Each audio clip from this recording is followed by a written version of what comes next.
we think that our children are less dependent upon us, and that's a half-truth. They are indeed less dependent upon us, but that doesn't make them more independent. They're simply more dependent upon each other. Well, physical maturity is a function of age, certainly. Yeah. Emotional maturity is certainly not. It's neither a function of age or education or IQ. You could have a brilliant IQ, be a genius, have 6 PhDs, and be completely emotionally immature. The start is the insight, is the understanding, is that relationship is the bottom line. Well, the best prevention is always to make sure that they're full. You don't send them out hungry for connection, to matter, to be significant. That they'll fill that hole with things that aren't good for them. The issue of addiction is primarily a flight from vulnerability, an attempt to avoid human suffering in some way. People who say they're left-brained or right-brained are saying that they're as immature as a 4-year-old because that's the only time you should be that way. Otherwise, they're meant to engage us, incredibly engage us. And so when our attention goes to the screen, it automatically separates us from those we are with. Like, no, it was trained to do this. It's trained to be the perfect Rogerian therapist. If anybody knew Carl Rogers on here, he was saying, yes, unconditional positive regard. Well, sexuality is a glove on attachment. It's the opposite of what Freud thought. He thought attachment was a glove on sexuality. No, sexuality is a glove on attachment. Acest podcast face parte din seria Parented Fest și Mind Architect și este sponsorizată de Lidl. Hello friends, thank you for being here for another episode, part of the Parented Fest and Mind Architect partnership. I'm here with Diana Bălan, who is a dear friend, I would say, up until this moment of the podcast, here to introduce a very special guest. But before we get to that, a few words about Diana. Thank you first for being here. So, your main role, the most important one, is mother of 2, which changed fundamentally how you view parenting, education, relationships, and life in general, I would say. Pretty much. Then, King's College London graduate and Neufeld Institute representative specializing in attachment-based relationships and development. Thank you for bringing this to the studio. Your core philosophy focusing on fostering natural emotional maturation by understanding children from the inside rather than just focusing on behavior, which is something the Mind Architect audience also appreciates. Founder of Urban Mowgli, bringing neuroscience concepts closer to the general audience, and co-founder of Parented Fest, which I would say is the most relevant parenting event in Romania. Without prolonging the intro, thank you for being here. I'm going to pass the mic to Diana so she can introduce the very special guest that we have, fortunately for the second time in this studio. Ladies and gentlemen, we have today with us Dr. Gordon Neufeld, probably the most renowned voice when it comes to developmental psychology.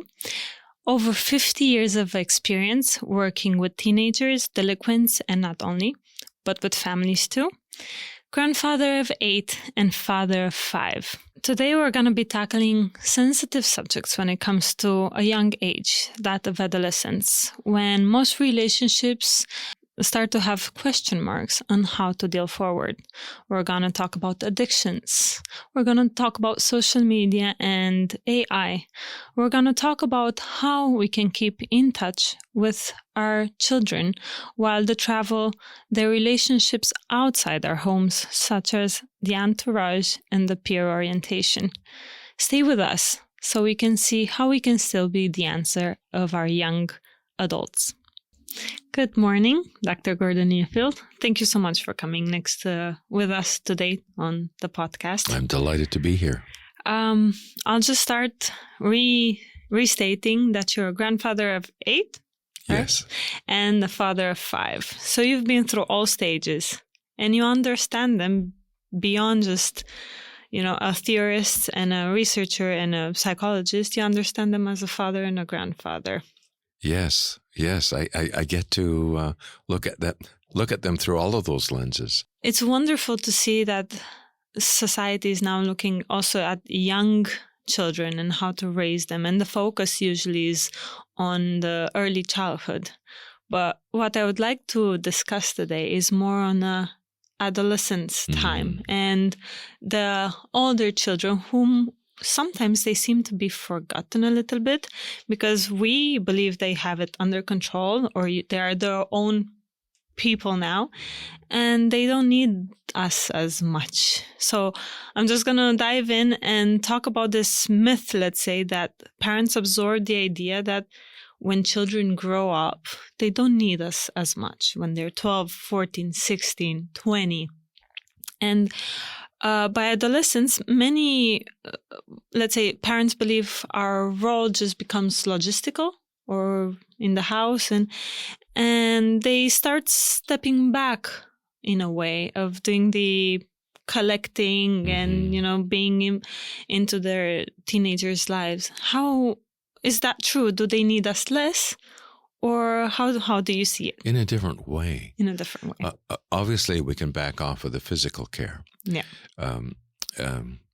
They can feed themselves, but still, it is far more fulfilling to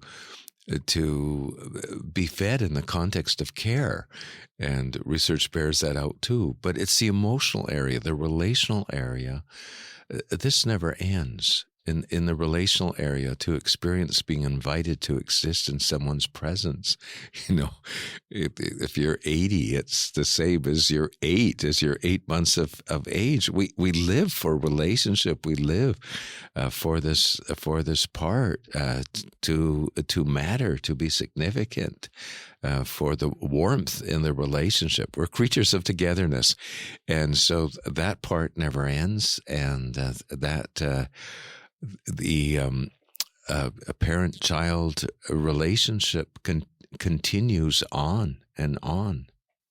Even as they grow older and they find their own and they make their own families, as a grandfather, how would that then, you know, how does care and togetherness extend in that way? Well, yes, the oldest child oldest two are in their 50s.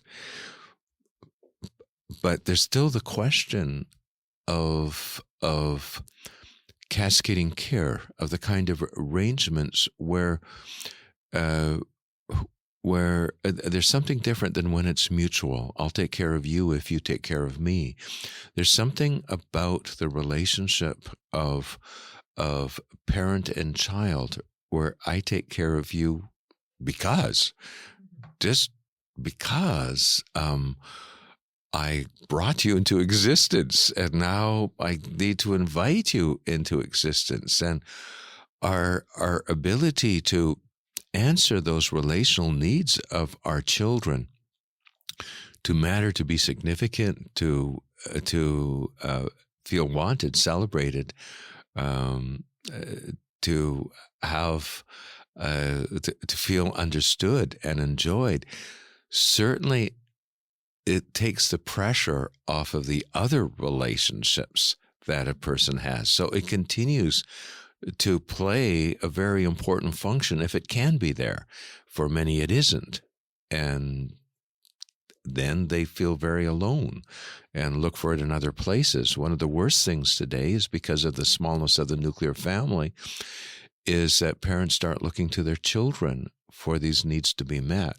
And there's much fulfillment in being the answer to a child, but we mustn't look to them to fulfill these relational needs. You know, I have parents who say of teenagers and adolescents say, you know, they don't want to talk to me. They are closing their door. I'm trying my best, but they should put in an effort too. Should they put an effort for the relationship too? Well, it's primarily our responsibility to do the work of relationship. It's true in times past, especially in indigenous cultures, in traditional cultures, culture did the work. It had its rituals. In fact, that is the primary responsibility of culture, is to support the relationships that are required for healthy development, for well-being, and for a well-functioning society. But we have lost all of those rituals, or many of those rituals. And so we're coming undone, so to speak. And because of that, we end up having to take more responsibility, take matters into our own hands. So yes, there is an extra load on parents, but as far as our children are concerned, it is our responsibility. It's not a reciprocal responsibility. It's our responsibility to both cultivate the kind of relationship in which they want to be with us. They see us as the answer for significance. They have a sense of belonging and of loyalty, and have given us their hearts. This is very important. When we lose them, it may feel, well, even that they're harder to like when we lose them, because it's hard to like those that don't like you and that don't want to be with you. But we can react to the symptoms, but it's our responsibility in this world, at least in this society, to do the holding on, hence the title of my book, Hold on to your kids. And if we lose our grip, let's say, and we don't hold on to the kids, and especially at the older age, but not young children, what happens when we are not their answer anymore? And where do they look for the answer? They look for, let's say, the entourage or the peer, as you were saying, the peer orientation. What happens then? Well, that is what's become epidemic in our society, that we think we belong with those that we're like. And when we're under attachment duress, that's what happens with attachment. The least vulnerability is the attachment through sameness. Yeah. And so we tend to gravitate towards those that we're like. We're pulled out of orbit from those who care for us. And this is so common. We think that our children are less dependent upon us, and that's a half-truth. They are indeed less dependent upon us, but that doesn't make them more independent. They're simply more dependent upon each other. And that's not a good thing, because to truly grow into your own separateness, there needs to be some permission for it, for separateness. And you don't find this in peer relationships. You find a huge allergy to any differentness that is there. And so the tribalization is quite profound. The sense of belonging, the loyalty in these groups, but it's not something that actually fosters becoming your own person. So they're trying to fit in with the other peers at the cost of... At the cost. To fit in, yes. To belong, but at the cost of their own separateness. The ideal of parenting, no matter what the age, is to be able to provide a sense of togetherness that the child can rest in, can take for granted, that they feel safe in. That allows nature to grow them up. We can't grow anybody up. So the fruit of that is more separateness, more individuality, more distinctness, more uniqueness. And so there's always this double invitation. The invitation to exist in my presence, not let anything come between, not let anything divide, and the invitation to become your own person. And so the ideal, just like the ideal in a marriage, would be to be able to have togetherness without the loss of separateness, and separateness without the loss of togetherness. These are the huge movements that we have. We can't, in growing up, we become distinct and unique. But if we're fortunate enough to have from our parents that wonderful invitation for both togetherness and yet that invitation for separateness at the same time, that's about as good as it could get. So if we are holding on to our kids and we become the safe home base. In simple language, they wouldn't feel the need to give up themselves to fit in with their peers. Exactly. Is that correct? Exactly. Yeah. Dacă ți se pare folositor și relevant ceva din ce ai urmărit până acum, te rog din suflet, ajută-ne cu un like, un hype și mai ales cu un comentariu legat de ce ai găsit valoros în episod până acum. Astea sunt cele mai simple moduri de a ne susține, cu 0 costuri pentru tine. Și în felul ăsta ajuți și episodul să ajungă la cât mai multe persoane în mod organic. Îți mulțumesc tare mult și acum înapoi la conversație. The stronger their sense of self, the more they're able to hold on to themselves when with their peers. And the deeper their relationship with us, if we have the hearts of our children, and we should, they should be giving us our hearts around 5 years of age. If we're lucky enough, they even propose to us and want to marry us. But give us our hearts. And if we still have the hearts of our adolescents, the deeper the attachment, the less at risk of losing them when they are apart from us. The big issue of the attachment brain is to develop the depth in the attachment that you can feel a sense of connection when apart. That is true for friends, it's true in marriage, and it's true in terms of children. It takes time to develop. And it develops, first of all, just very simply around being with, but it turns into being like and being part of and mattering to and sharing one's heart and then being understood from inside out. All of those things are really important. And the deeper the attachment that the child has to the parent, the more caring that they are able to receive and rest in, the more they become their own persons and the less at risk we are for losing that child. And it's a wonderful thing if, like, when you give your heart to someone where there's the emotional intimacy, it can even transcend death. And so if you have this experience with a parent, of a father or a grandfather, a mother, grandmother, where you felt invited to exist in their presence, that relationship is forever and it can serve you forever. It's true. And speaking of the maturation process and having teenagers, is maturity a reflection of age, or is it a process that can be stopped at a certain age and then they will have to, reactivate some areas to go further? Well, physical maturity is a function of age, certainly. Yeah. Emotional maturity is certainly not. It's neither a function of age or education or IQ. You could have a brilliant IQ, be a genius, have 6 PhDs, and be completely emotionally immature.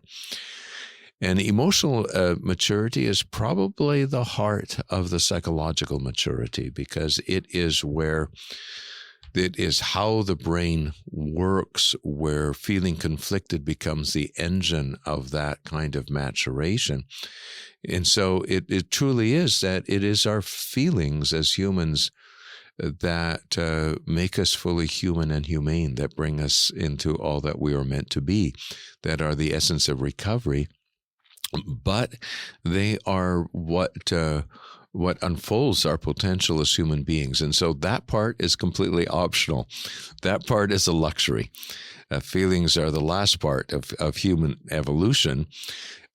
So we can be, yes, physically old and unfortunately stuck in the immaturity of a 4 or 5 or 6-year-old.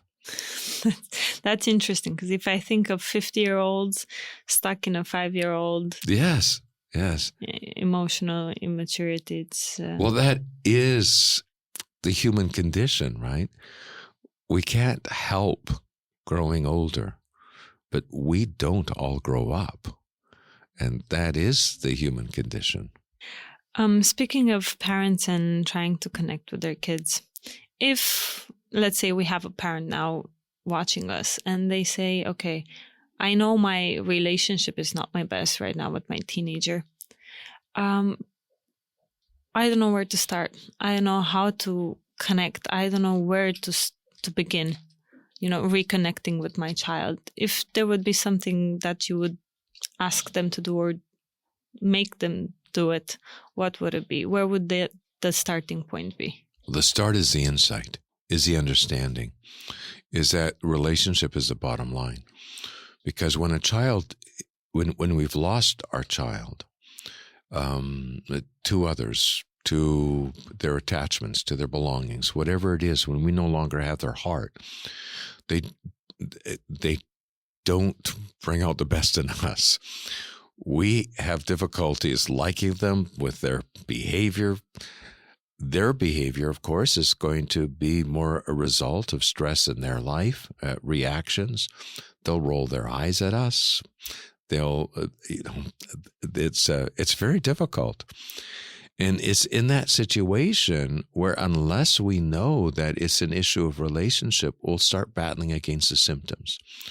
We start getting more controlling, trying to, we become more argumentative. We start looking for attachment power. What are they attached to and what can I hold over them? And so it gets very difficult. And it's the same in marriage, except marriage, we seem to have more intuitions about this. We seem to know when our spouse is behaving badly. We seem to know when we've lost them. We no longer have their heart. And that it's not about bad behavior, that they're ignoring us or discounting us. It's not about this or that, but we're no longer invited to exist in their presence. There's a relational problem here. With friends, we know that absolutely. They could be our favorite person. And when you fall out of attachment or something comes in between, it becomes quite obvious to you that it's not their personality that changed. It's the relationship that changed. It's because we have taken the relationship of children to us for granted. We think of parenting as a role, something you do. And that's the biggest mistake, that to think that it's actually a skill or it's a role or it's a set of responsibilities. No, it's a relationship. And it's a relationship of the child to us. And when the child is well attached to us, they want to be good for us. They automatically attend to us. We have a sense of them wanting to be with us and like us, and that's pretty endearing. Most of us, it brings our heart out. It's easy to fall in love with a baby who looks at us as if we're their answer to their life. And when that's no longer there, it's more difficult. So 90% of it is not in the know-how. It's not in the skill. It really is knowing that it's a relationship problem. We're human beings. We know how to do relationship, but we need to know that it is the most important thing. Now, we know to collect those that that are important to us, that we care about, get their eyes, smiles, and nods. And we know how to take care of relationship by making sure that they know that we like them, whatever. We are there, despite the emotional storms or the disagreements or the sense of separateness that comes in the way. We know how to do all of that. Those. We are creatures of attachment. The problem is we don't know in today's society that is what we must do because it's not automatic anymore. Speaking of control, we have quite a concern and quite some, let's say, political and legal actions where we try to help children, adolescents and teenagers and young adults not fall into the trap of drugs, gambling. How do these fit in the context of attachment, relationship with parents, and where does their role lie? Because whenever I talk about this, they say, but we cannot control our teenagers. I cannot control when they walk out the door. What is our best bet when they walk out the door and they go on a Friday night out? To make or to, have that peace of mind that our child will not fall into a trap. La momentul la care înregistrăm mesajul ăsta, canalul de YouTube are mai bine de 200.000 de oameni care îl urmăresc și mai sunt 10.000 de oameni care ascultă pe alte platforme. Dacă proiectul Mind Architect ți-a fost vreodată de ajutor, ție sau cuiva drag, ajută-ne ca măcar 1% din audiență să ne devină abonați în comunitatea membrilor. În general, când spunem 1%, sună aproape irelevant, dar pentru noi acest 1% ar face toată diferența. Fiecare membru nou din comunitate contribuie foarte mult la moralul echipei și la sentimentul de sens și de relevanță a muncii pe care o facem. În plus, ne ajută mult cu sustenabilitatea și cu dezvoltarea echipei și are impact concret în dezvoltarea proiectului. Când cumperi sau când reînnoiești un abonament, fie că e pentru tine sau poate că îl faci cadou cuiva apropiat, ne ajută să ne concentrăm mai mult pe calitatea invitațiilor, a conversațiilor și pe profunzimea temelor abordate.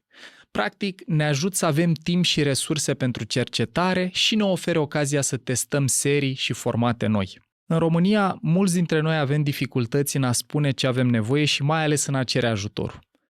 Eu îmi încerc norocul în a rescrie lucrul ăsta. Dacă Mind Architect ți-a fost vreodată de folos, te rog din inimă, intră pe mindarchitect.ro, dă click pe comunitatea membrilor și ajută-ne să mai facem un pas către acest 1% care pentru noi ar face toată diferența. Îți promit să ne dăm mereu silința și să-ți onorăm atât încrederea cât și contribuția. Well, the best prevention is always to make sure that they're full. You don't send them out hungry for connection, to matter, to be significant. That they'll fill that hole with things that aren't good for them. And the addictions, the obsessions, they're all things of filling that hole with something. If we feel full in terms of the love of those that are meant to take care of us, if we experience that kind of satiation, of satisfaction, we can engage in an activity, but it's not going to pull us away from who we are. It's not going to addict us. The issue of addiction is primarily of flight from vulnerability, an attempt to avoid human suffering in some way.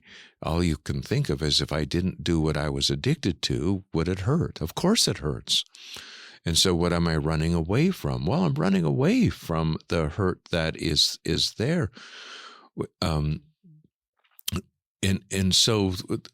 what is the primary hurt? The primary hurt is relational, to not be able to rest in the care that is there, to not be able to count on the love,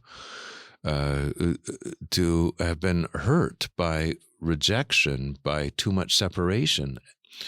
That leaves a huge vacuum, a vortex in one's life. And if one doesn't grieve it, but again, you need some place safe to be able to have your tears, some kind of connection of somebody who cares for you to be able to receive the comfort necessary to be even to embrace that hurt and that woundedness. If we don't have that, we can engage in things that are not in our best interests, and we don't even know that because it's situational, not long term. And so the best answer to protection, to safety in a wounding world, to safety from addiction, to safety or to recovery from bad things happening. Let's say a 14-year-old is date raped, or a 15-year-old is ganged up on and hurt badly. Well, what does the research say? What is their best hope? Their best hope is if they have a strong emotional connection with a caring adult. That's the place that will keep it from going into trauma, that will allow the recovery to happen. That's a place where the feelings are there, and that's the best prevention. And so all of the research comes and says, what is the most significant factor in therapy and recovery and addiction and in teaching? It's always the relationship, whether it's the relationship with the teacher, the parent, the therapist. It's always the relationship is the most significant factor, the most significant prevention. How do we recognize in a young adult that they might have a void or they might have a relational problem with us besides the normal behavior of them pushing back? And you said something about them using words that I don't care, whatever. How do these reflect a problem in a relationship? Well, we can usually sense when somebody doesn't want to be around us, when they're not looking to us for a source of comfort, to understand them from inside out. We can usually sense that. We can also know that a child is in trouble when they're not able to feel as deeply, as fully as they should. For instance, one of the first feelings as soon as a child is able to talk should be to feel the whole in their togetherness. They're always feeling that. And the child's words would be, I miss you. And I miss you. In other words, I have a hole in me, and you're the one that is supposed to be the answer for that. Well, that feeling is at the very basis of the human existence, because we're creatures of togetherness. If I don't feel the missing and the shape of that hole, I will never feel full. So I'll be insatiable. I'll try and fill it with everything else. And if I don't feel the shape of that hole, it won't occur to my brain that there's nothing else to feel is sad about if that hole cannot be filled right now. I can't have mommy all to myself. My sister likes somebody else more than me, and I can't have that. Then to feel the whole is also to know that there's nothing left to do but to feel sad about that. And that increases our strength, our resilience to be able to live with those realities. Now, that's the same as far as adolescent. When I was working with adolescents in trouble, either disturbed or in prison, if you looked carefully, you could see, first of all, they had fallen out of cascading care. They didn't have a place that they were safe. But nor did they ever say, I miss, I'm lonely. We projected into them. We could see the manifestations. They couldn't actually feel it. And they didn't feel the shape of the whole. There was no grieving in their life, although they had the most to grieve about. They never felt that hole and the sadness that was there. So it's not that difficult to know when a child or adolescent or adult is in trouble, because you can see it relationally and you can see it in terms of their feelings. One of the first things we do is we lose our feelings, and of course, when we find it difficult to feel, we tend to gravitate towards drugs and exciting things, and adolescents cutting and burning themselves, because that calls forth defenses in the body against feeling, and it makes us feel invincible and so on. So there's an epidemic of that, but it's all because of the loss of feelings. So a teenager should still cry about stuff.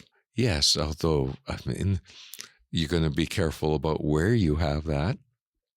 Yeah. And it's often one step removed in music and in stories, and it's often one step removed. It's always easier to be able to cry for no reason about something that comes from the side and isn't direct. But yes, in the context of those who feel safe, is there a mother, is there an aunt, is there a grandmother that can put their arm around you and experience that? It should. The adolescent boy, the adolescent girl needs to have that sadness about life, probably more so. In fact, when I put together the material around the adolescence course, the 7 rites of passage, sadness was one of those rites, because there's so much in the adolescent life, so much that they can't fix, they can't put together, so much they're up against. And really it is, if they don't feel sad about the things they cannot change in their life, it begins a pendulum swing in their life and holes that you fill with something else. And so these are when the diagnosis often begin at 13 and 14 and 15 years of age. Yeah. Speaking of this, I have quite a few number of mothers where they were recommended by the school to check up their sons, especially sons, with psychiatrists, to get papers to say that they don't have ADHD or you name it, other diagnosis. How is school and this way, the format of the society that we have now, helping or not helping our teenagers and our adolescents? You know, they spend, I think, 8 hours in school, and then they have some extracurricular activities. And then how does that fit in with our responsibility of caring for them, or how can we do it? Because we're going to work for 8 hours or more, and then we're going to come back home and we just want compliance. Super apreciez că ești încă aici alături de noi. Atenția și concentrarea sunt resurse tare rare în lumea în care trăim și te felicit pentru că tu ți le cultivi pe ale tale.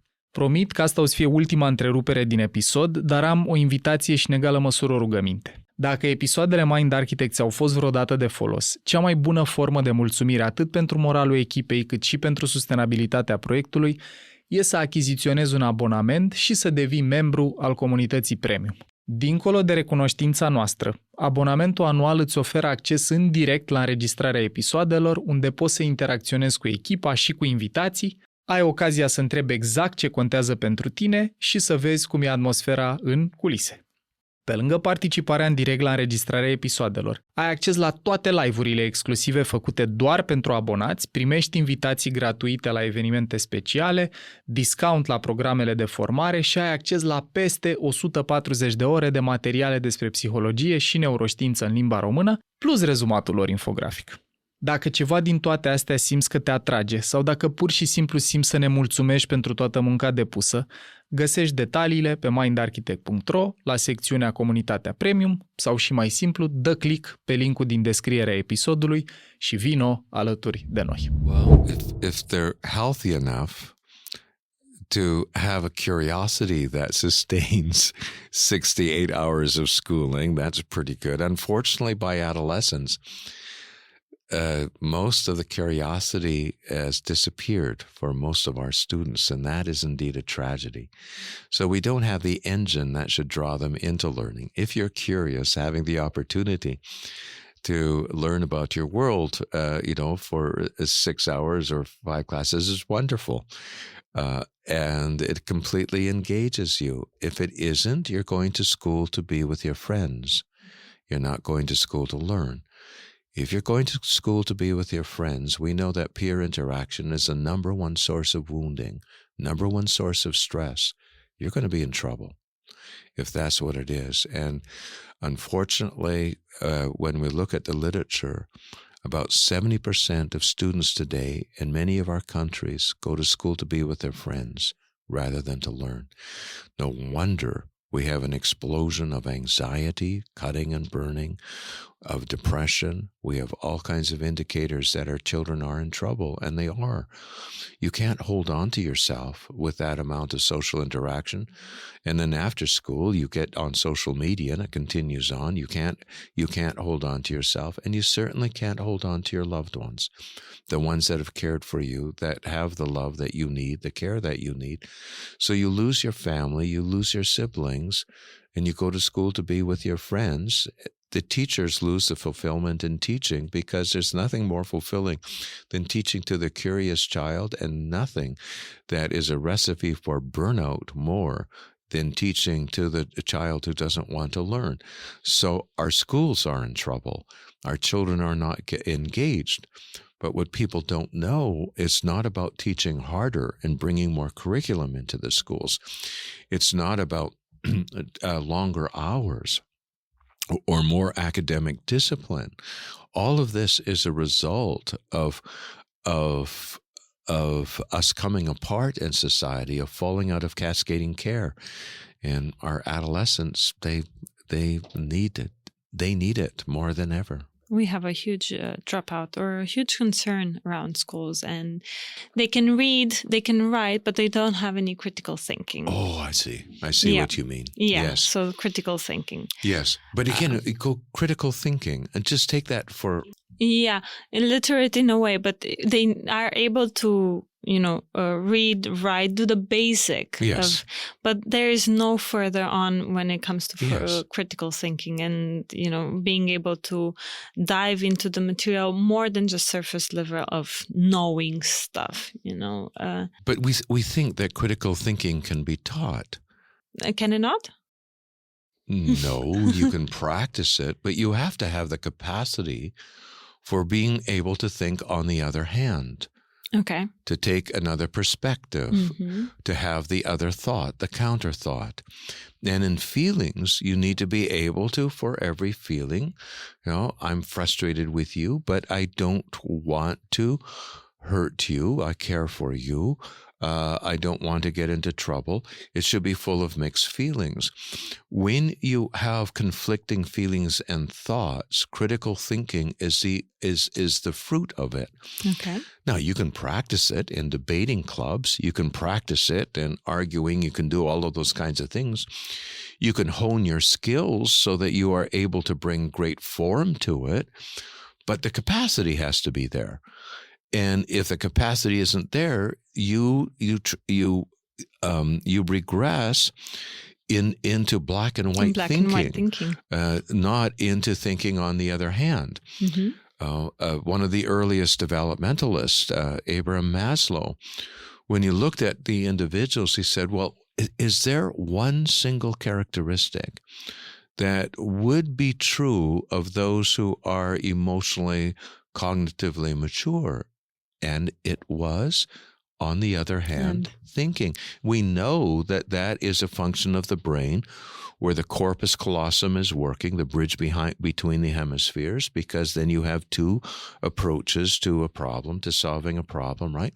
People who say they're left-brained or right-brained are saying that they're as immature as a 4-year-old because that's the only time you should be that way. Otherwise, if your left brain approaches something, your right brain should say, but, and your right brain approaches something, your left brain should say, but on the other hand. The same with the prefrontal cortex, which is a mixing bowl of the brain, especially for emotions, so that for every, let's say we feel very angry with somebody that we love, but then on the other hand, we don't want to get even with them because we care about them. And so there is an on the other hand to vengeance. Well, there's an on the other hand to everything. And that is what creates the critical thinking, the virtues of humans, the courage. Courage is about having a dragon sitting on your treasure. And you've got the treasure, but you've got the dragon, and you see both at the same time. And courage is when you don't let the dragon get in the way. But every single human virtue is like that. It's all of conflicted. So when we don't see the fruit of that, we think, we need to teach harder. We need to teach it as a skill. We don't realize, I had a class called critical thinking. Yes, well, that is a class probably should have been called practicing your critical thinking. And there should be, you should have to apply for a class. So you would have to demonstrate. It's very easy to demonstrate, very easy. And in fact, if I had it my way, you wouldn't actually get into school. Tell me. You wouldn't actually get into school. You'd have this test for school. One would be curiosity, but the other one would be, on the other hand, thinking. So you would say, do you have, how was your summer? That maybe this would be in September, right? And then you have this test. So you'd have this 5-year-old or 6-year-old, and you would say, well, how was your summer? And the child would go, it was great. We went to the beach. But then if the prefrontal cortex is working, you'll see the eyes actually go up. But this, we had a terrible accident here. But then on the other hand, and tell me more, and you would go back and forth on the other hand. Say, welcome to school. You are now ready. You have a back of the mind. You are able to remember. Your brain will now function. You'll be considerate to others because you'll be able to consider your others at the same time as yourself. You are now ready to be in a social place and to be curious. You're ready to solve a problem. You're even ready for science. You now will understand a metaphor. You know how an Ivy League university tests if you're ready for it? It's not by whether you have an IQ over 150 or 160. They give you a metaphor or something to say, and how many different meanings you can make of it by thinking on the other hand. Now, wouldn't that be amazing? Teachers would be fulfilled. The children would learn, and to the child that isn't ready, we would send them back to the incubator. You know, you're not quite hatched yet for school. Yes. There's some growing up to be, and hopefully we'd have, you know, a culture in my mind, and you know, in this that would know how to bring children to this potential. A school needs the material to work with, and today's schools aren't getting the material they need to work with. Speaking about schools, and you mentioned screens and social media. You know, they finish school for today and they go home or on their way home and they tune into social media. How do screens hijack our relationship, and what does it fulfill in them that, again, we should or we are responsible to fulfill? Screens are our ultimate instrument. They were presented to us as digital instruments of information. We immediately repurpose them as instruments of connection because we're creatures of togetherness. Yeah. We have very old brains that actually throw away 95 to 97% of all signals that they receive because they can only make meaning of 3 to 5% of the information coming into it. The last thing we needed is more information. What we seek is togetherness.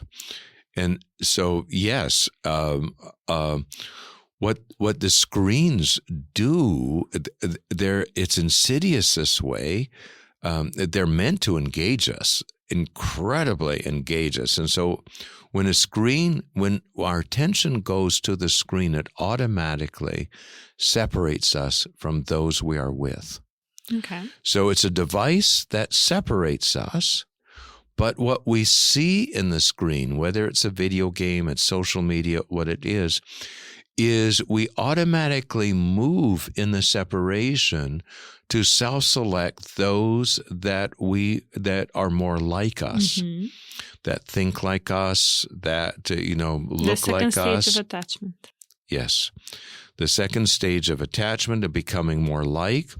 Then that is what we do when we aren't with, is automatically our brain goes to looking for the like. But in this case, these aren't caring attachments, and it's taking us away from our caring attachments. It starts rearranging and displacing the attachments that care for us, and that's our addictions here. The more we're on screens, the more we're pulled away, whether it's video games or social media. We're pulled away from the attachments that we need to function as human beings, where our relational needs are met no matter what our age. And so we get into trouble that way. But it also distorts the attachment. It changes attachment to seeking to be with those that we like more than those who care for us. Thinking we belong with those that we're like, thinking that to take the side of those that we like, we become allergic to differences, and our world begins to polarize. And that's exactly the world we see today, not only among young people, but of all ages, this incredibly polarizing world. Because when we fall out of cascading care, we start to tribalize in very much of a Lord of the Flies kind of way. And so we're going backwards. we are more allergic to differences, more homophobic, more concerned with people being like us. And the screens are aiding and abetting this regression, human regression. And then we have AI who is coming and simulating an even deeper connection, and that of attachment, in a way that is very insidious, I would find it. Yes. Artificial intelligence is very can certainly lead us into artificial intimacy. And that intimacy is kind of like this perfect echo chamber that says, oh, you're great, oh, yes, and all of these things that we're seeking for from a machine. And when we feel understood, we project an intentionality. And so we have very smart people these days who are actually thinking these things are real. And that it's, it's not just like, no, it was trained to do this. It's trained to be the perfect Rogerian therapist. If anybody knew Carl Rogers on here, he was saying, yes, unconditional positive regard. And we have, in therapy, we have this knowledge that when you feel understood or seen by somebody, you fall in love with them. So you have this kind of huge attachment, this transference that is happening to in artificial intelligence, and it's without any risk of rejection. And as humans, we weren't meant to be our own answer. This is the whole point of us being creatures of togetherness. As Aristotle said, we're relational creatures. We weren't meant to be our answer. The echo chamber that is now being built is just simply us answering ourselves in that. It insulates us from those who need us and those who care for us. It takes us out of the equation, and that seems to be happening more and more. It's taking us out of real life relationships, of caring for those who depend upon us, where fulfillment and sorrow lies, and of being cared for by those who should be taking care of us, where both, again, fulfillment and suffering lies. In today's culture, adolescents are exposed to sexuality a lot, much earlier or more intensely, we would say, than previous generations. And I'm wondering, from a developmental lens, how do we differentiate between healthy sexual development and sexuality being used as a means to fulfill, again, a void of validation, of closeness, or a sense of worth? Well, sexuality is a glove on attachment. It's the opposite of what Freud thought. He thought attachment was a glove on sexuality. No, sexuality is a glove on attachment. It's only the degree to which you are developed in relationally. If you are very concerned about being alike, then if your friends aren't virgins, you don't want to be. If they engage in sex in a certain way, then that's the way you want to be, and it's a tribal behavior. It is about being like. It is not about the ultimate in intimacy of having nothing that would divide. If you're attached at the heart and you're experienced at this emotional intimacy, it wouldn't feel right to have sex with somebody that you hadn't given your heart for. So is that something that's a result of education, or is it a result of maturation? No, it's a result of maturation. It's a result of attachment maturation.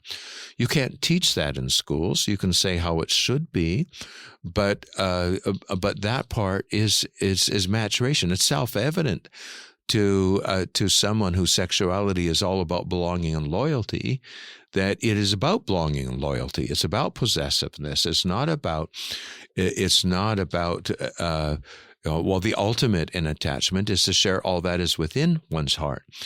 If a child, an adolescent, is developed at that stage, it won't feel right to have sex, first of all, with somebody who you haven't given your heart to, and where you haven't shared that which is in your heart with them. And so it wouldn't feel right to have sex with somebody who doesn't know you from inside out. That there would be nothing that divides. So sexuality simply is a reflection. And the sexuality of adolescents, in all the literature that I know of, and the evidence is there, it is in trouble.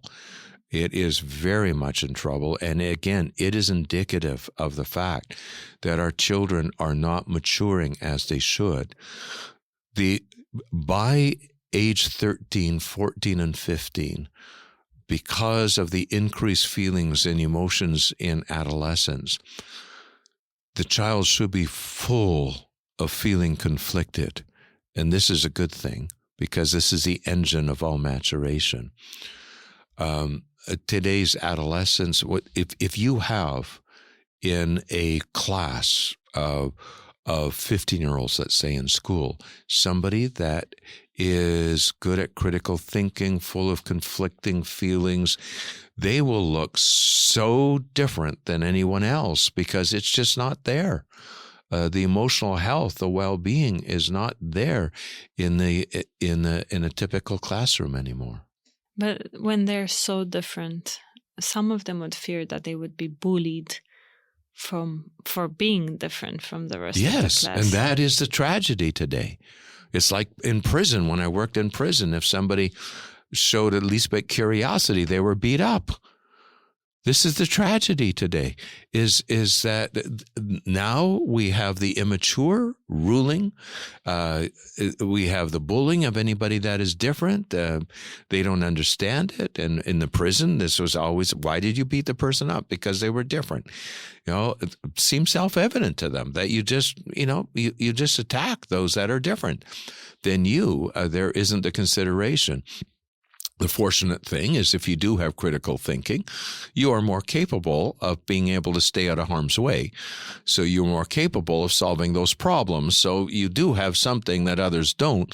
You won't be walking right into trouble. If that happened yesterday, you'll know how to stay away from that particular group.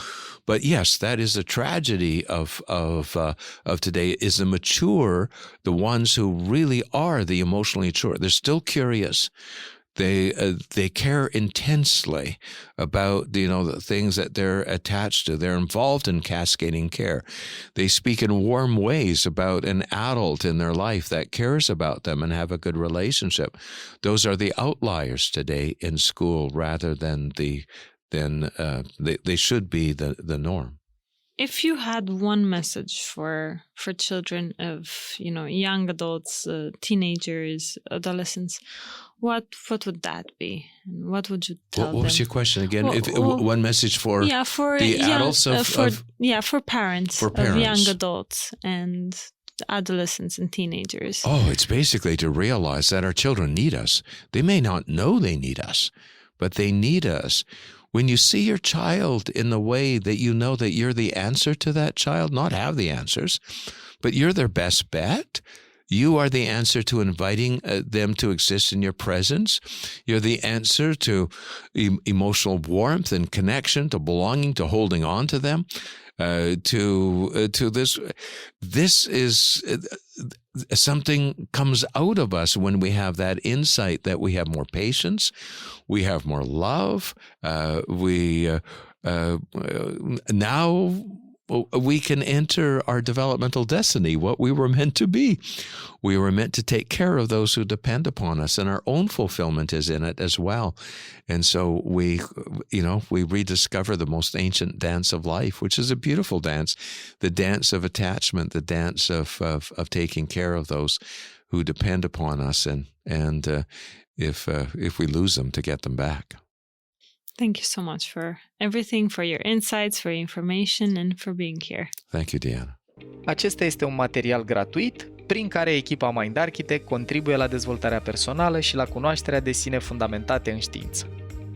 Dacă vrei să aprofundezi subiectul pe care tocmai l-ai ascultat, devino și tu membru Mind Architect Premium, unde ai acces la peste 130 de materiale audio-video, rezumate infografice și recomandări de resurse. În plus, și poate cel mai important, întâlnirile MA Live, unde poți intra în direct cu echipa noastră pe teme care te interesează. Și acces la grupul de Facebook privat, unde ținem aproape de comunitatea abonaților. Iar dacă vrei să înveți în ritmul tău, te așteptăm pe mindarchitect.ro în secțiunea Online Academy, unde te așteaptă cursuri certificate, cu informație clar organizată, cu suport vizual excelent, teste și studii de caz. Poți asculta în continuare gratuit episoadele de podcast Mind Architect pe rețelele de podcasting precum Spotify, Apple Podcasts, YouTube și pe mindarchitect.ro. Iar dacă ți-a plăcut acest episod și crezi că i-ar face viața mai bună cuiva cunoscut, ne-am bucurat tare să ne ajuți cu un share. Conținutul Mind Architect nu este destinat și nici nu trebuie interpretat ca fiind utilizabil pentru a diagnostica, trata, atenua, vindeca, preveni sau un alt mod a fi utilizat pentru orice boală sau condiție medicală. Nu reprezintă substitut pentru consultație psihologică sau pentru muncă terapeutică.